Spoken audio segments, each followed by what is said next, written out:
there's an expectation that you're not just bringing deals across the goal line, but that you're considering the solution, pre-sales, how that will land and impact the customer.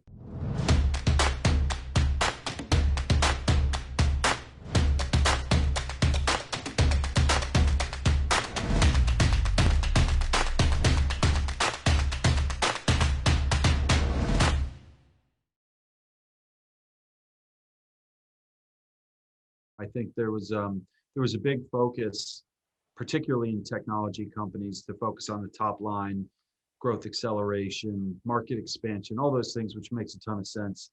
But I think as we've gotten further along, there's certainly more of an appreciation for customer experience, retention, and generally speaking, the revenue over time, right? So I think that the role itself, in some cases, has evolved from your VP or SVP of sales to someone that's looking at sort of that onboarding and that journey that the customer takes with you.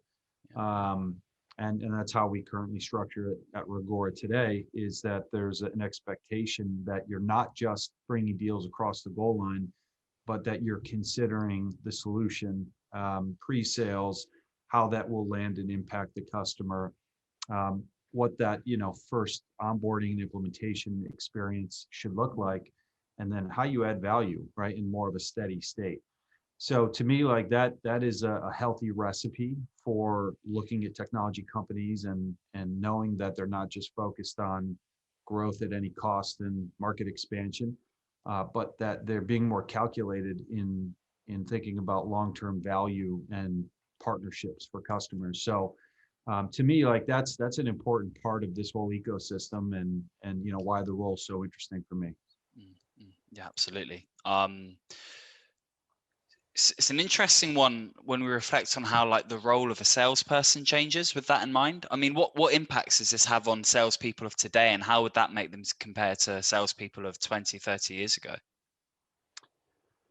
Yeah, I mean, there's so much difference between now and 20, 30 years ago, but I would say even in just looking at the last few years, maybe last 5 to 7 years, the expectation is that there's probably going to be more stakeholder management, both internally and externally, when you think about the role of the salesperson versus it being more of a one-to-one conversation. You do your demo and your qualification, and you bring them through the sales process. That I'd say is a little bit more atypical now. Obviously, depending upon the complexity of the solution you're selling, there's typically going to be multiple stakeholders on both sides. And I think that's one of the core values that you really see with SaaS and enterprise sales folks, is their ability to sort of manage and align interests from both constituencies, and understand that there's going to be conversations that you need to escalate, whether it's to senior leadership, to product folks, sometimes more of a technical and engineering requirement, to really bridge the gaps in that conversation. So having folks that not only understand and are driven by the commercial bent itself, but can really align interests between the organizations and ensure that the right conversations are taking place. Yeah, that's awesome, Stephen. The next phase I want to come into is funding, but actually I wanted to tie that up because I think this is really crucial. What's your kind of philosophy to sales in a big picture, but also how does that affect how you run sales floors and the tactics you use? Yeah, well, I mean, I'll give you the perspective of what's now an early stage company. So we just raised our Series B, in January of 21. But I think the identity of constant learning, is always going to be very prevalent in sales. You're in such a dynamic market, and if you're really a true innovator in the space, that means you're probably looking to solve things either for the first time, or in a lot of cases, do it different than it's been done before, which means you're constantly bringing new information to the table with the hopes of finding a better way to solve whatever that problem is. So I think that also comes with experimentation, and with experimentation, you're going to find that, you have some dead ends. So, that's not just in terms of the sales process itself. That extends to your commercial model. It extends to how you negotiate. It extends to, what sort of leverage and goodwill do you give salespeople in the sales process, right? Like giving them discretion to discount or to move various commercial terms. So to me, having that identity of a sales motion that is open to change, that can quickly evolve, that's hopefully the sales culture and strategy that you would employ in an early stage company. Because my guess is you're going to have, product market fit, but it's all those surrounding criteria and circumstance that you got to constantly evaluate and evolve to ensure that as your market starts to mature, that you're moving along with that. So again, it comes down to, Tom, transparency, being able to adapt and experiment over time. Yeah, it's a good point as well, though. As we go up through funding rounds, obviously, like the nature of the business itself changes. If you look at early stage funding, you're scrappy, you're building, you're implementing processes. Very different when you get up to Series B, Series C. How do you reflect on that, Stephen? What kind of core qualities do you need at each stage of the funding round? And if there's a CRO out there about to go through, a Series B funding themselves momentarily, what do they need to be thinking about building in their personal, professional lives to deal with that? That's quite a question. Well, let me just attack it from, maybe the just from a philosophical perspective. When companies are in that kind of seed Series A, I think there's an expectation that there's product market fit, right? That there's a need and an acceptance of the product that they're selling. I think the nuance, that I've seen at Rigor early on, and I don't know if that it's perfectly sequenced with Series B. I think this has kind of happened, over the last maybe 6 to 12 months, is that you start to see different buying patterns, right? And what I mean by that is, that first group of customers, they have more of that aspirational value where, they're being sold on sort of this future state of your product, and the proof points and the referendum on where you are as a business may not be as important to them, right? Because they have sort of this perspective that, of course, there's a better way to do it, and we're constantly looking for partners that can innovate on the things that we're doing today, right? Now, so that's sort of your traditional early adopter market.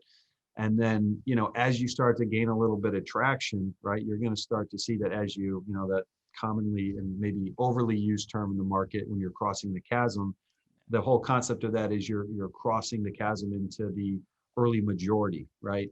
And that's where you start to see a little bit more friction in terms of what's actually required to sell the product and what your buyers really want to see out of you. And I think it's a great thing. I think it helps you become more durable as a business when they want to see things that, kind of represent return on investment. They want to see more customer testimonials and proof points in the market that there is an exception, or a level of acceptedness with your product, that it adds value and that you're a good partner. So those are some of the things that I've seen in my career. When you get to this sort of stage and you've kind of gone past product market fit, and there's this ultimately this readiness for your product, but it does get harder, right? And I think that obviously makes you a better business as you go further. Yeah, for sure. Okay, so you have a sales team. At the moment, you're in, not you personally, but we're hypothetically speaking, you're in with the early adopters, and you want to cross that chasm. How do you prepare them for, as you said, more friction in their sales process? People are going to make perhaps higher demands, and have a higher expectation. How do you actually train and prepare your sales team for this? Yeah, I don't think it's just the sales team too, to be honest. I think it's more an organizational, sort of shift and evolution that takes place. A prime example, would be building things into the product that allow, whether it's reporting, right? How well are we doing? What are some of the basic information that I can draw down in terms of how we're leveraging your product today? It could be a proof point with an existing customer, right? So things like getting white papers built and referenceable data points that show companies are being more efficient, they're making more money, or they're saving costs, whatever the the indication of value is, but actually having customers speak on your behalf. I think from a sales execution standpoint, it does require you to elevate your talk track and your positioning, because just taking our word for it that it's a much better mousetrap isn't going to be sufficient. So I think it's a recognition of patterns when it comes to looking at a prospective customer and what the potential use case is, and trying to sort of align that to a customer that's already on board, right? And drawing some parallels to a situation that you've seen in the past, a problem that another customer was trying to solve, and drawing that connection from your existing customer base to a perspective, right? They'll gain a lot more trust in you if you're just, kind of speaking about sort of general value of the product versus actually taking that next step and giving them a specific client example. But again, you have to have those. You have to think about, have we gone back to this customer that we sold, in our first 6 to 12 months as a company, and started to validate some of those things that we talked about in the pre-sales process. So it is incumbent upon the salesperson to have the recognition that, what originally was able to get a customer over the goal line probably wouldn't be sufficient, once you hit that sort of early majority. Yeah, and that's a big moment when a company goes after its first big client, or its new client, or a client in a new territory, or a client that they know are going to help convince other prospects to perhaps buy from them. What's your strategy and tactics in doing that, Stephen? Getting the first big client over the line to hopefully cause a flood? Yeah, I mean, I think, in an industry like ours, where there's a pretty finite number of accounts, word travels pretty fast. So, for us, it's about ensuring that customer experience is really, really at the forefront of everything that we're doing.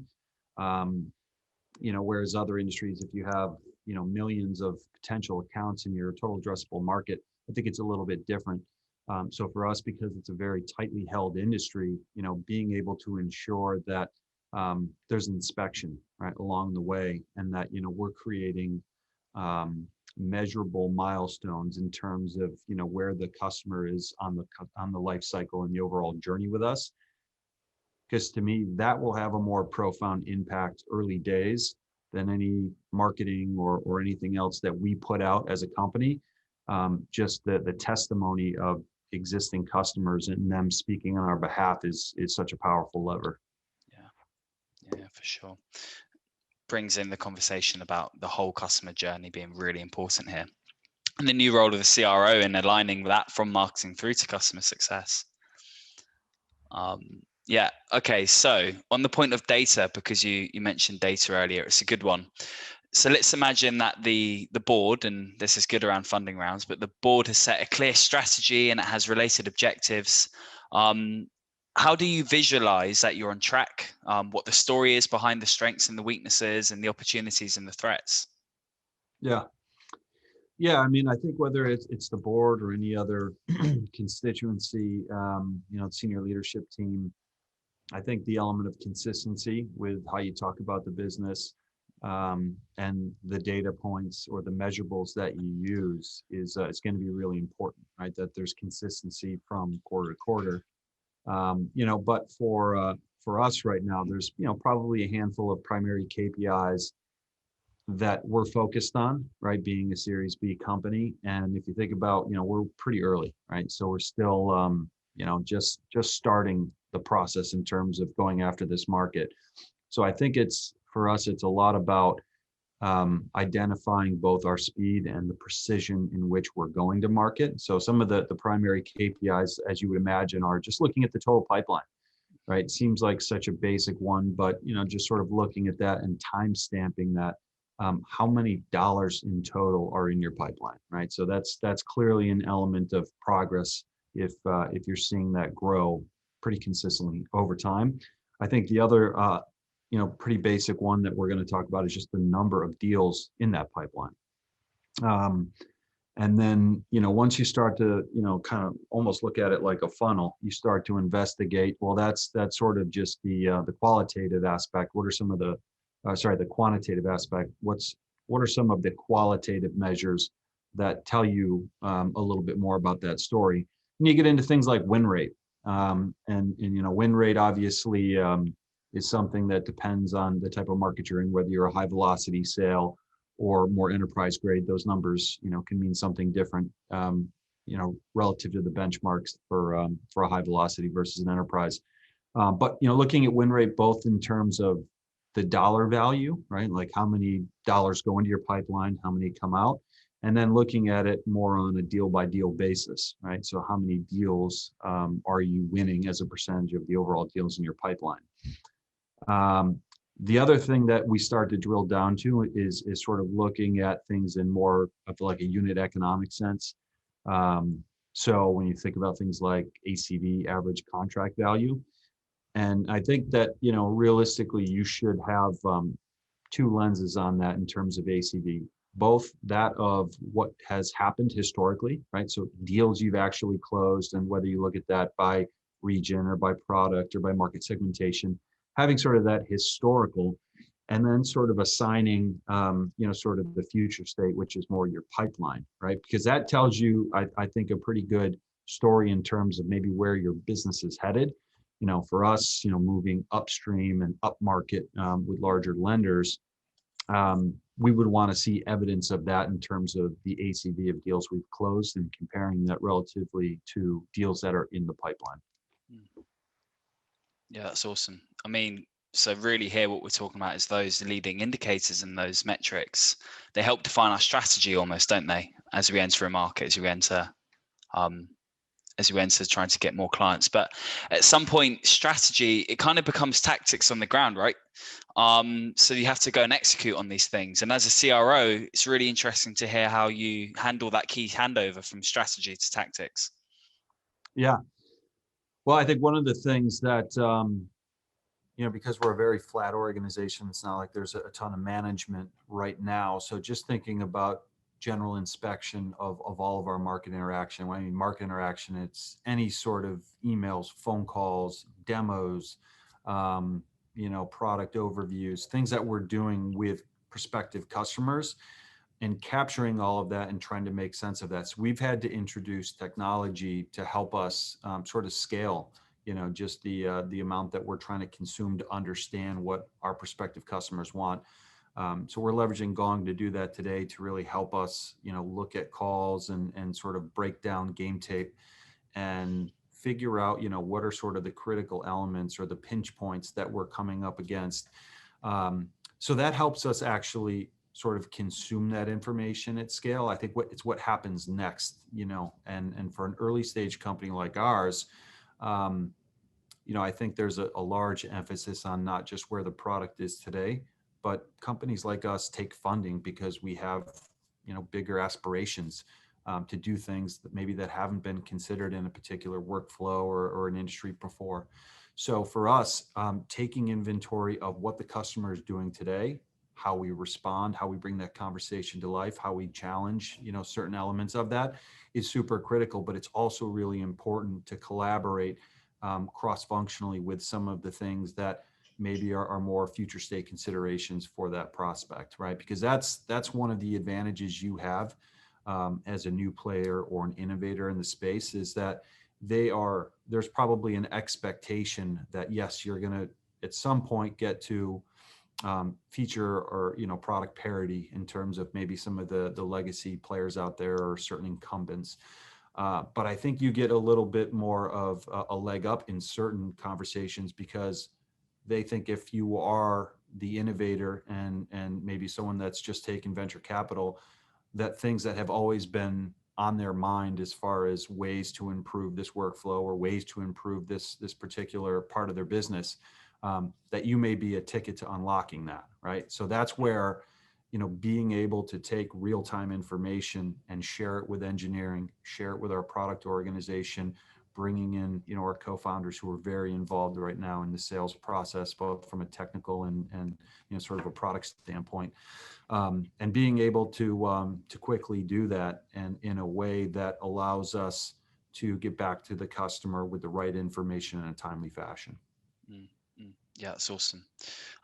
So really a big part of that, and actually our discussion in general, is visibility along the funnel, right from marketing to customer success, ensuring that silo leads can see what's coming up to them from upstream. Talk to me about like your basic principles in nailing that. It's something that a lot of people are trying to do, but what's your fundamentals here? On which piece, Tom? On increasing visibility along the revenue funnel, so that people, for example, from sales can see what's coming from marketing to customer success, and there's full visibility of that pipeline. Yeah. Yeah. So, I mean, there's a couple of things that, that we're focused on doing. Obviously we have a CRM where, you have, I would say some of the more basic information about, what stage it's at and what the expectations are from a revenue standpoint. But we do try to be inclusive in the way that we sort of look at opportunities.